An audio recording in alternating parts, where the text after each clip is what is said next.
on va aller ensemble vers la parole de Dieu. Peut-être pour ceux qui nous rejoignent, on a entamé une série de messages, donc dimanche dernier, le premier message qui s'intitule Puissance. Puissance. Et on a vu dimanche dernier notamment trois domaines de puissance. La puissance de Dieu dans les choses folles, la puissance dans les choses faibles et la puissance dans les choses viles. Et on va voir ce matin un nouvel aspect de la puissance, toujours dans l'épître de Paul aux Corinthiens.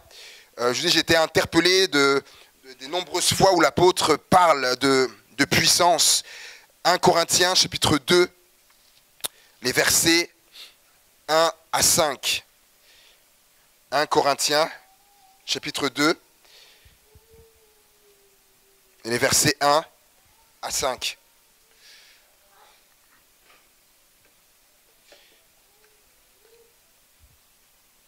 Pour moi, frères, lorsque je suis allé chez vous, ce n'est pas avec une supériorité de langage ou de sagesse que je suis allé vous annoncer le témoignage de Dieu. Car je n'ai pas eu la pensée de savoir parmi vous autre chose que Jésus-Christ et Jésus-Christ crucifié. Moi-même, j'étais auprès de vous dans un état de faiblesse, de crainte et de grand tremblement. Et ma parole et ma prédication ne reposaient pas sur les discours persuasifs de la sagesse, mais sur une démonstration d'esprit et de puissance, afin que votre foi fût fondée non sur la sagesse des hommes, mais sur la puissance de Dieu. Amen. Pourquoi l'apôtre Paul dit cela, que j'étais lorsque je suis venu chez vous à Corinthe? Je suis venu chez vous dans un état de faiblesse, dans un état de crainte et de grand tremblement. Pourquoi l'apôtre Paul dit ça? Pour comprendre ça, il faut se pencher sur l'épisode qui a précédé sa venue à Corinthe. Sa venue à Corinthe. Et je ne sais pas si je vous pose la question, dans ces voyages missionnaires avant d'aller à Corinthe, où était l'apôtre Paul? Ce serait une question peut-être un peu difficile. Et peut-être pour vous aider, on va mettre la diapo d'après, s'il te plaît. Il était là, l'apôtre Paul. Alors, peut-être certains, ils sont en ligne, mais tiens, c'est où? Comment? Ah, pas exactement, mais c'est pas loin.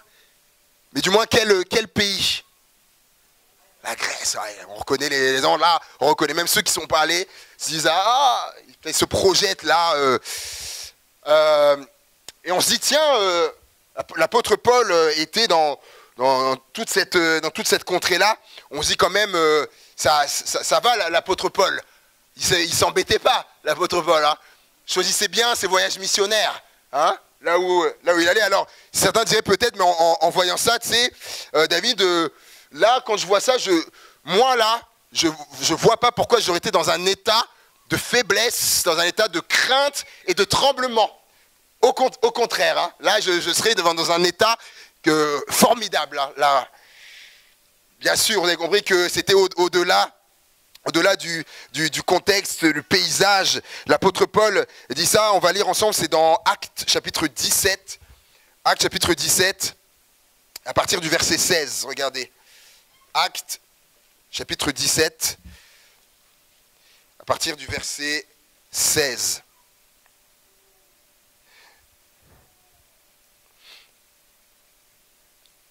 Comme Paul les attendait à Athènes, il sentait au-dedans de lui son esprit s'irriter à la vue de cette ville pleine d'idoles.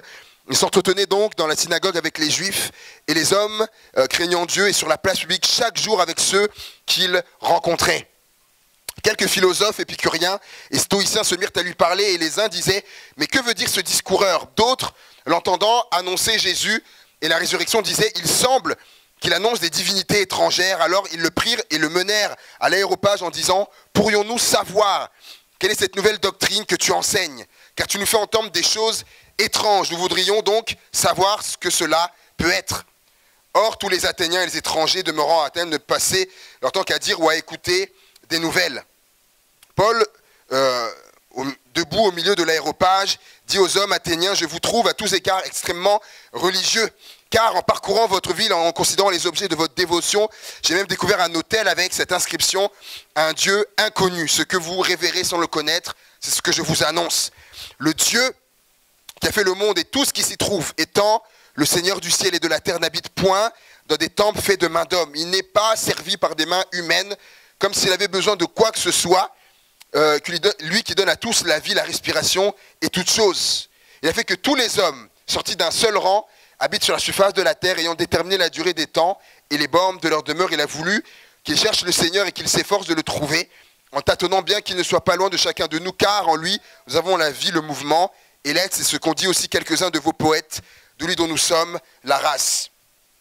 Aussi donc, étant la race de Dieu, nous ne devons pas croire que la divinité soit semblable à de l'or, à de l'argent ou à de la pierre, sculptée par l'art et l'industrie de l'homme. Dieu, sans tenir compte des temps d'ignorance, annonce maintenant à tous les hommes en tout lieu qu'ils aient à se repentir parce qu'il a fixé un jour où il jugera le monde selon la justice par l'homme qu'il a désigné, ce dont il a donné à tous une preuve certaine en le ressuscitant des morts. Lorsqu'ils entendirent parler de résurrection des morts, les uns se moquèrent et les autres dirent « Nous t'entendrons là-dessus une autre fois ».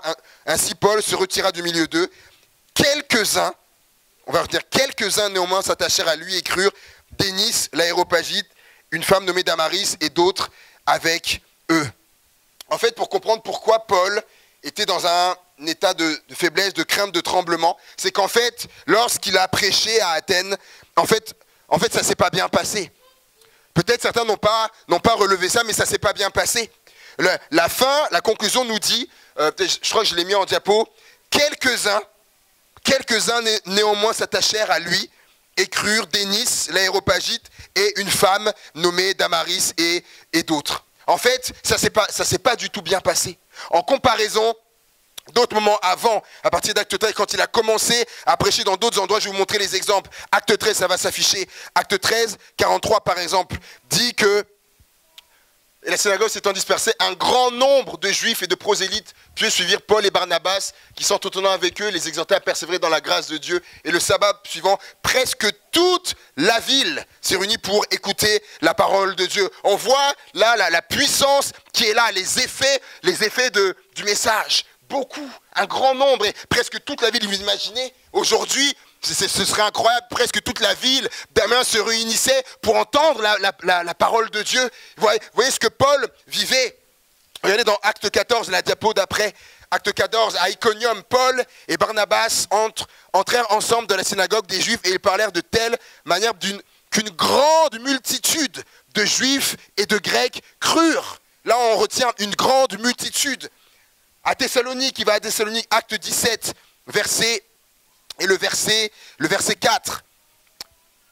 Et Jésus, donc, il annonce Jésus le Christ, qu'il est le Christ, et quelques-uns d'entre eux furent persuadés et se joignirent à Paul et Silas, ainsi qu'une grande multitude de Grecs craignant Dieu et beaucoup de femmes de qualité ou de haute distinction, de la haute société.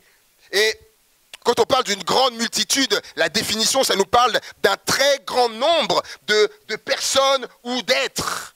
Une multitude. Lorsqu'il y a la puissance, il y a la puissance qui est là. À Bérée également, Acte 17, verset 10. Plusieurs d'entre eux, verset 12, plusieurs d'entre eux crurent, ainsi que beaucoup de femmes grecques de distinction et beaucoup d'hommes. Beaucoup d'hommes. Là où partout où Paul est allé avant, c'est beaucoup de gens qui se convertissent, etc. Beaucoup qui viennent à la foi. Et là, à Athènes, il est là et il dit que quelques-uns, un homme, Dénis, une femme, Damaris, et c'est quand même fou. Et si la Bible dit, a le temps de citer leurs prénoms, c'est que ça représentait vraiment pas quelques personnes, quoi. Il cite les prénoms, alors que dans tous les autres textes, il n'y a aucun prénom qui apparaît. Pourquoi cette différence? Pour moi, j'ai relevé deux choses. C'est que la première, c'est que à Athènes, là, quand il va parler, il ne va pas parler de Jésus. À aucun moment, il va parler de Jésus. On va d'autres endroits, il va parler du Seigneur. Je crois que c'est la diapo d'avant. À plein d'endroits, il va parler du Seigneur Jésus. Il va parler du Seigneur Jésus, de Jésus, de Jésus, de Jésus. Et là, à Athènes, il va dire ceci, par l'homme que Dieu a désigné. Mais par l'homme que Dieu a désigné, les gens ne connaissent pas. Donc, comment pourrait-il se tourner vers quelqu'un dont ils ne connaissent pas, ils ne parlent pas du Christ? Il a voulu convaincre les Grecs en usant le même langage qu'eux. C'est ce qu'il dit, d'ailleurs, on a lu aux Corinthiens, le même langage qu'eux, à savoir les discours avec des discours de la sagesse, parce que là, en Grèce, vous le savez, la Grèce antique était réputée pour avoir de grands sages, etc., de la philosophie grecque, et il a voulu aborder le message de Dieu avec leur langage, Résultat, la puissance n'était pas au rendez-vous, parce que ce n'est pas le moyen que Dieu a choisi. Regardez, dans 1 Corinthiens chapitre 1er, et au verset 22. On a vu ça la semaine dernière. Regardez, 1 Corinthiens chapitre 1er et le verset 22. Il va dire ceci, les Juifs demandent des miracles et les Grecs cherchent la sagesse. Nous prêchons Christ crucifié, scandale pour les Juifs et folie pour les païens, mais c'est la puissance de Dieu et sagesse de Dieu pour ceux qui sont appelés. Et lorsqu'il est face aux Athéniens, il parle avec leur langage de la sagesse. Il ne parle pas du Christ. Du coup, la puissance n'est pas au rendez-vous. Vous savez, les gens n'ont pas besoin de discours. Aujourd'hui, là, les gens n'ont pas besoin de discours. Ils en entendent plein, on en entend plein. En politique, dans d'autres domaines, on entend plein de discours. Les gens n'ont pas besoin de discours. Ce que les gens ont besoin, c'est de la puissance de Dieu, mes amis. De la puissance de Dieu. Mais regardez par contre, regardez dans Acte 18. Après cette expérience-là, dans Acte 18, regardez, il arrive à Corinthe. Et c'est là qu'il dit, je suis venu, j'étais dans la faiblesse, j'étais dans la crainte, dans les tremblements. Regardez. Acte 18 et verset 4. Paul discourait dans la synagogue chaque sabbat et il persuadait des Juifs et des Grecs. Mais quand Silas et Timothée furent arrivés à la Macédoine, Paul, pressé par l'Esprit, attesta aux Juifs que Jésus était le Christ. Il reprend il parle maintenant du Christ. Verset 7, en sortant de là, il entra chez un homme Justus, homme craignant Dieu, et dont la maison était contiguë à la synagogue. Cependant, Crispus, le chef de la synagogue, crut au Seigneur avec toute sa famille. Et plusieurs Corinthiens qui avaient entendu Paul crurent aussi et furent baptisés. Là, on voit que la machine est relancée, les amis. Et on parle du Christ. Les gens sont touchés et beaucoup de gens viennent. À la fois la puissance est là. Paul a appris de son erreur. Et j'aime bien ce que Dieu va lui dire au verset 9. Regardez, le Seigneur dit à Paul en vision pendant la nuit, ne crains pas, Paul, ne crains pas, mais parle, ne te tais pas, comme il a fait à Athènes, parle du Christ, car je suis avec toi et personne ne mettra la main sur toi pour te faire du mal. Parle, car j'ai un peuple nombreux dans cette ville. Comme pour dire, il faut qu'ils connaissent ma puissance. Et j'aimerais dire aussi, je le crois, la ville d'Amiens, les gens, il faut qu'ils connaissent la puissance de Dieu. Il faut qu'ils connaissent. Et on va voir que ça passera aussi par nous, par tout un chacun. Autre aspect, une démonstration de puissance. C'est ce que Paul a dit. Du coup, je ne suis pas venu vers vous. J'ai appris à Athènes, mais il dit, je ne suis pas venu avec... ma prédication ne reposait pas sur les discours persuasifs de la sagesse. Je sais que ce n'est pas ça qui marche. Mais sur une démonstration, il dit, d'esprit et de puissance. Une démonstration d'esprit et de puissance. Vous savez, aujourd'hui, dans la société actuelle, il faut démontrer ses qualités naturelles. Il faut démontrer sa technique, par exemple, au foot. Quand il y a des recruteurs qui vont pour repérer des futurs pros, il faut qu'ils démontrent qu'ils sont bons. Il faut qu'ils démontrent leur technique, etc. Il faut qu'on démontre notre intelligence ou nos compétences. Il faut démontrer son aptitude. Ah bon ? Tu aspires à ça, mais il faut démontrer que tu es apte à faire ça. Il faut démontrer les choses. Il faut démontrer sa valeur. Il faut démontrer sa force. Il faut démontrer aujourd'hui. Pourquoi ? Parce que c'est ça qui parle aux gens, aux recruteurs ou aux patrons, ou peu importe aux gens. Tu démontres. démonstration d'esprit et de puissance. Vous savez, la foi, par exemple, la foi, elle se démontre. Hébreux chapitre 11, verset 1er. Or, la foi est une ferme assurance des choses que l'on espère, une démonstration de celles qu'on ne voit pas encore. La foi doit se démontrer. L'amour également doit se démontrer. Car Dieu a tant aimé le monde qu'il a donné. Dieu n'a pas dit juste, oh, je vous aime, les hommes, je vous aime, vous êtes dans votre péché, mais je vous aime. Ça aurait changé quoi? Rien du tout, mais il a donné Jésus-Christ pour qu'on puisse être sauvé. Cet amour, il l'a démontré. Et c'est pareil, la puissance doit également se démontrer. J'étais en entretien cette semaine avec quelqu'un et il me partageait une expérience qu'il a faite il y a plusieurs années. Il était dans une église, une grande église où il y a 900 personnes. Et à un moment donné, il est là et il a vraiment cette pensée sur son cœur qu'il y a une personne qui est là dans l'auditoire qui a le cancer et que Dieu veut guérir. Il a vraiment cette pensée. Et puis, voilà, il m'explique qu'il est là, mais il est impressionné. Ça, c'est pas son... voilà, là où il a étudié, il y a tellement de monde, etc. Et que, du coup, il garde cette pensée. Quelque temps après, le pasteur qui est là et qui dit, il y a quelqu'un qui a le cancer et Dieu veut guérir. Et il demande à cette personne de s'avancer. Et là, cette personne s'avance, elle vient. Et voilà, et il prie pour un, etc. Et 3 semaines après, la dame, en témoignage, 3 semaines après, elle était en rémission du cancer. Il n'y avait plus le cancer. La puissance doit se démontrer. Quelqu'un a dit, à diapo d'après, l'évangile était accompagné de miracles, de prodiges, pas seulement en théorie, mais la démonstration de ce qu'est le royaume de Dieu. Et c'est ce qu'il dira un peu plus loin, Paul. Hein. Dans 1 Corinthiens 4, ça va s'afficher. 1 Corinthiens 4, 20. Il dira, le royaume de Dieu ne consiste pas en parole seulement, mais en puissance. En puissance. Pour dire, Paul disait que l'évangile, la parole de Dieu, c'est pas juste des paroles. C'est pas juste du blabla. C'est également des actes puissants qui démontrent ça. Et qui de mieux qui a associé le royaume de Dieu et la puissance? Eh bien, c'est Jésus. Luc 24, 19. Il dit quoi? Leur dit-il, et lui répondirent ce qui est arrivé au sujet de Jésus de Nazareth, qui était un prophète puissant en œuvre et en parole devant Dieu et devant le peuple. Jésus manifestait les réalités du royaume de Dieu par une démonstration de puissance et a conduit ses disciples à faire de même. Si vous lisez dans Luc 10, il va choisir les disciples et il va les envoyer disant, voilà, je vous donne la puissance sur toute la puissance de l'ennemi. Vous allez, guérissez les malades, chassez les démons, etc. Opérez. Et j'aime ça parce que ça va s'afficher après. Derrière, il peut y avoir des répercussions. Regardez, aux noces de Cana, c'est à partir de là que les disciples ont cru en Jésus. Pourtant, ils étaient avec lui avant. Hein.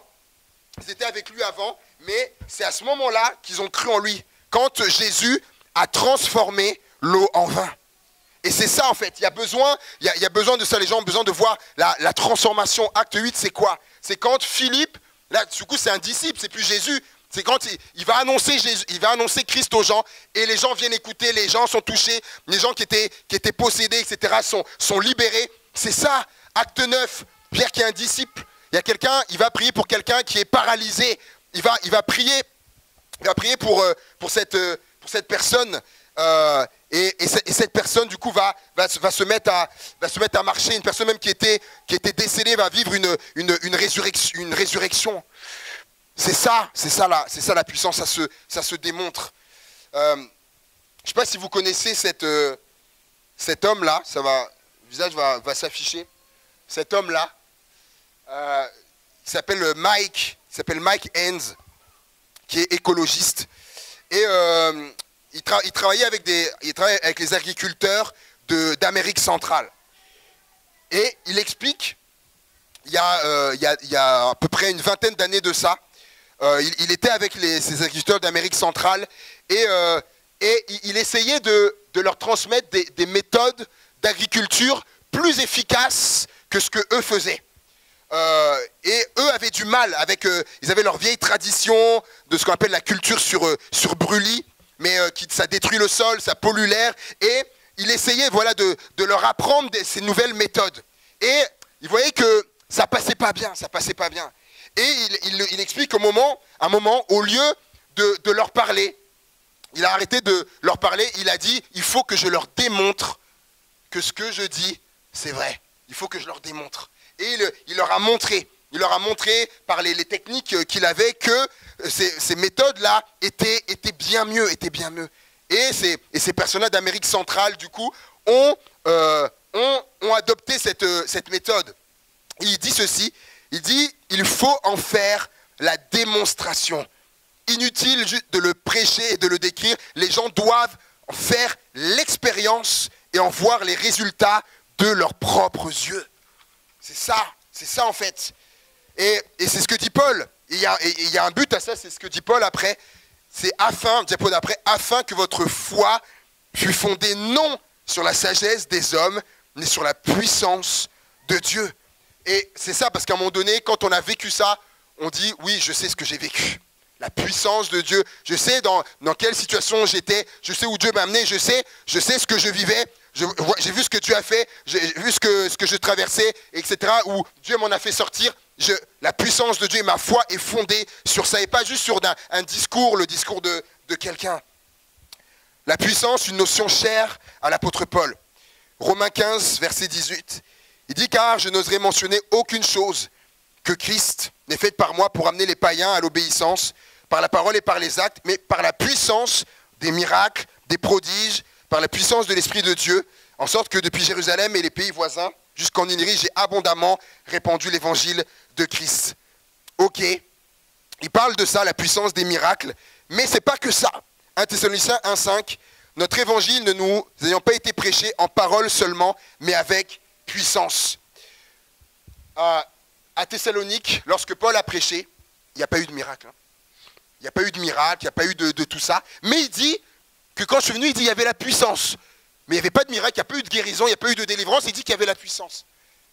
Tiens, donc ça nous faire comprendre que la puissance, ok, c'est les miracles, c'est les guérisons, mais ce n'est pas que ça. Simplement, il dit la puissance, elle était là, c'est quand j'ai vu des gens passer de la mort à la vie. Des gens qui se sont convertis, des gens qui se sont donnés au Seigneur. Il leur parle à eux parce que c'est lui qui les a menés à la foi en Christ. Et il dit, ça c'est la puissance de Dieu aussi. Des gens qui se convertissent. Acte 1, verset 8. Acte 1, verset 8. On ne peut pas parler de puissance sans parler de ce verset. Acte 1, verset 8, quand Jésus dit, il dit, vous recevrez une puissance. Le Saint-Esprit venant sur vous. Et dans Luc 24, verset 49, il dira, et voici, j'enverrai sur vous ce que mon Père a promis, mais vous restez dans la ville jusqu'à ce que vous soyez revêtus de la puissance d'en haut.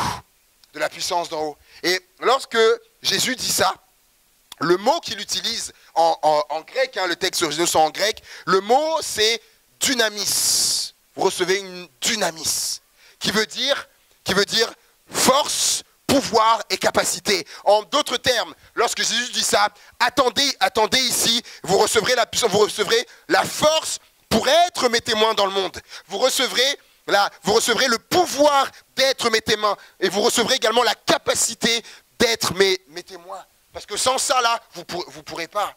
Vous pourrez pas. Et ce que j'aime également, c'est que le mot dynamis, ça a donné un mot en français qu'on connaît bien. Qui a donné le mot dynamite. Certains vont dire, tiens, mais est-ce qu'il y a un lien entre la dynamis, la puissance dont Jésus parle là? Et oui, vous recevrez une puissance, la dynamis, la dynamite en fait. Pourquoi? Cette puissance-là, cette puissance qui fait exploser justement les faux raisonnements des gens. Que les gens qui ont des faux raisonnements peut-être sur la foi, sur Christ, sur l'évangile, quand la puissance est là, elle fait sauter ça. Elle fait sauter également les mensonges de l'ennemi. Les gens viennent avec des mensonges que l'ennemi a inculqués. La puissance de Dieu également fait exploser les mensonges de l'ennemi. Elle fait également exploser les a priori. Il y a des gens qui ont des a priori, qui ont des préjugés. Et bien quand la puissance de Dieu est là, mes amis, elle fait exploser tout ça. Et je terminerai avec un exemple et le témoignage de quelqu'un. Pourquoi s'approcher pour le chant? C'est cet homme-là, ça va s'afficher. C'est gardé peut-être, vous le connaissez, certainement vous ne le connaissez pas. C'est un homme américain qui a obtenu un doctorat en biochimie à l'université de New York. Et en fait, cet homme-là, il explique un peu son contexte. Il dit, j'ai grandi dans un foyer athée, et complètement athée. Mes parents étaient détenteurs de la carte du Parti communiste américain, et dont l'athéisme de mon foyer était relativement proche de l'antithéisme, donc les gens anti-Dieu. Il dit, j'ai appris que la foi religieuse était non seulement incorrecte, mais en vérité néfaste. Comme mon père, il dit, je rejetais toute forme de spiritualité. Il dit, alors quelle sorte de chemin m'a conduit jusque-là? Il dit, la réponse est simple, il dit, Dieu m'a appelé de manière insistante et claire, bien qu'il m'ait fallu des décennies pour écouter finalement et entendre. Il dit, je me souviens du premier appel claironnant, qui était assez clair. J'étais jeune homme. Il dit, j'ai vu le film L'Évangile selon saint Matthieu. Il dit, et dans le film, il dit, après la crucifixion, un hymne ruisselant sombre reflète l'état de désespoir et de perte ressenti par Marie et par les disciples. Et cette musique continue alors que les femmes et les gens se rendent au tombeau le 3e jour. Il dit, Pierre, la pierre est roulée et le tombeau est vide. Il dit, à ce moment-là même, il dit, je suis interpellé. J'ai ressenti un frisson d'émotion, une sensation de joie miraculeuse.